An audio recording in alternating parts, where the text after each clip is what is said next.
And welcome to United Talks Podcast, your trusted voice for everything Manchester United, basically. Today, we are diving deep into the developing transfer saga that has the fan base split, and that is Alejandro Garnacho. Once hailed as our future, but could also be on his way out. And now it's official. Manchester United have slashed the asking price for Alejandro Garnacho to £40 million, with Spurs, Aston Villa and Chelsea lurking in the background. But what does this really mean? What does it say about the club's direction under Ruben Amorim? And should fans be concerned about the message that this sends? Basically, let's stick around because I will break it down into different segments and we will just, make sense of the decision that the club is about to make. Now, here's the big headline. According to the Telegraph, Manchester United have lowered their asking price for Alejandro Garnacho by £20 million from 60 to 70 million to about £40 million. Now, this comes off the back of a turbulent season where Garnacho scored 10 goals in 58 games, but fell drastically out of favour with Ruben Amorim. And yes, the numbers were alarming, but a £40 million price tag for a 21-year-old Argentine international with bags of potential seems like a loss, especially in a market where wingers are going for around 70 to 90 million pounds routinely. Look at this guy. Look at Nonimado Eke. Look at Mohamed Kudus. Those guys didn't even score up to 10 goals or competitions last season, but then they're going for around 50 to 55 million pounds. Nonimado Eke to Arsenal, 55 million pounds. Mohamed Kudus, 55 million pounds. So, but let's be honest, the situation is far from, the situation is far more layered than just the transfer market economics. So, what actually went wrong between Garnacho and Ruben Amorim? That's just a bit of a history, right? This is where it gets really messy. The breakdown between Garnacho and Amorim wasn't just a footballing issue, it actually became public. Remember, after the Europa League final heartbreak, when both Amorim and Garnacho indirectly took shots at each other in the pressers and on social media, that was the moment we knew this wasn't going to be an easy repair, right?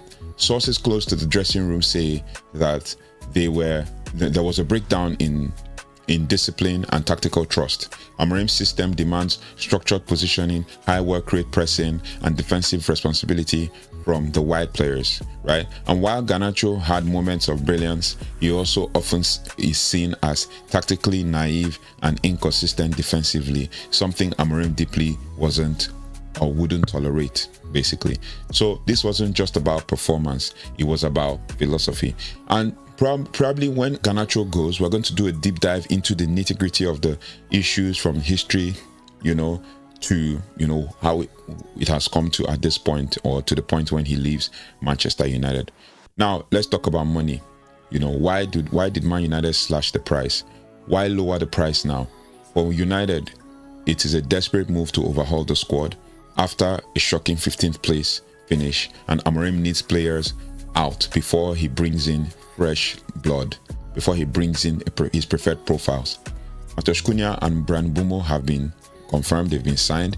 The second and another reason why Man United is slashing this is that Garnacho has had public fallouts, that hurt his valuation. When it's clear to the market that a player is no longer wanted, the leverage shifts. Buyers know that the club needs to sell, right?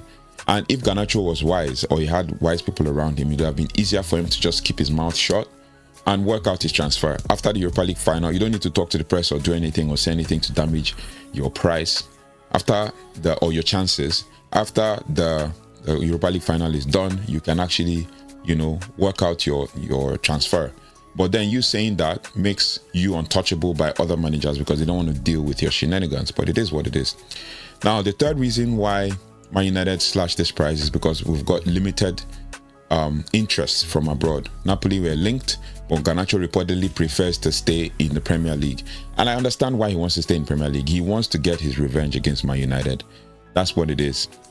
He wants to get his revenge against Man United. He wants an opportunity that when he plays against Man United, he will score against Man United and probably do stuff like shush the fans or tell everybody he's here, the Ronaldo celebration and all of that. But his move to want to stay in Premier League narrows United's options. And now with Chelsea, Spurs and Villa circling, dropping the price could also spark a bidding war. It's not ideal, but it's the reality. And that's one thing we have to accept, right? Now, what really would happen? What would happen if Garnacho leaves? Here's a £1 million question. I mean, would selling Garnacho be a mistake?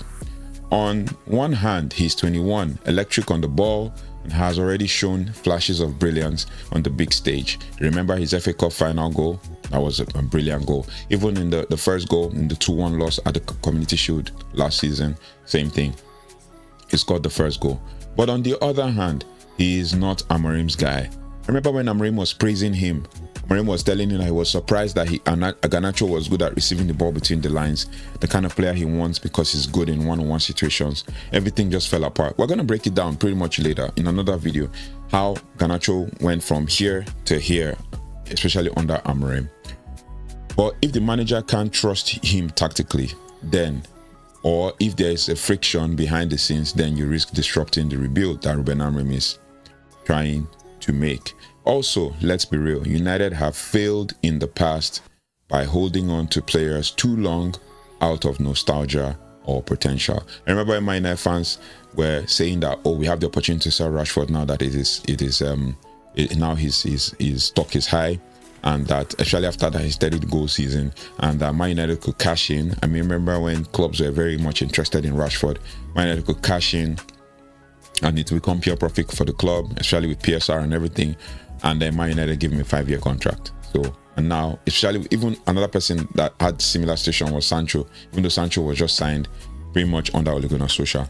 Now, maybe this is a sign that the club is learning to be more ruthless, like a proper modern football institution. And Ruben Amorim has a history of doing that. He has a history. He did it in Sporting, but it's rough, emotionally, especially. But from a football perspective and from a football operations lens, it might be a clean break for both sides. It might be a clean break that both sides need. Now, who is interested and why does he fit? Let's do a quick run through of the interested club. Chelsea, number one. They've got a stacked young squad, but also are reportedly still monitoring Garnacho. And would he even start ahead of Estavio or Gittens or Pedro or even Paez? Unlikely. This could also just be an opportunistic scouting. So think about it. For Aston Villa under Unai Emery, they are building something solid. Garnacho could thrive in the counter-attacking setup, but he would need to raise his work rate, which is one thing that Ruben Amorim has also talked about. And then for Tottenham Hotspurs, right? Thomas Frank loves wingers who can isolate and attack fullbacks. I mean, he did it with Schade and with Brandon Bumo, right? And he also had at some point the striker also doing the same thing. Now, Garnacho could also be a smart addition if Spurs lose Kulusevski or want to balance their left side. Now, it's clear Garnacho will have options, but none of them guarantee that he'll be a star. He'll need to fight for his place wherever he goes. Now, this is my message to the United fans. This is my message to the United fans. To my fellow United fans, like, this is one of those moments where we have to be patient. I get it. Garnacho is one of the few players who gave us real joy, last season. I mean, some of his classic, wonderful goals, even against Brentford, he scored a banger from the top, from the right side into the top right-hand corner of the net. He gave us really great joys last season, even with the assist against Real Sociedad in the quarterfinal for Bruno to score his hat-trick. Especially when the fit isn't right, basically. But we have to trust the process with regards to what the board, the hierarchy, and Ruben Amorim are doing, not just not the headlines. Do not believe what you see in the media. Not every player, this is another thing I want to tell you as United fans, not every player is a mistake. Not every player sale is a mistake. Not every young player or young talent fulfills their potential at Man United. As you've seen this over the years, especially when the fit isn't right, and not every tabloid headline is gospel. Now, if the decision to sell Garnacho is backed by Amorim, the sporting director, and the analytics department, then it's part of a broader rebuild. It's part of a broader rebuild.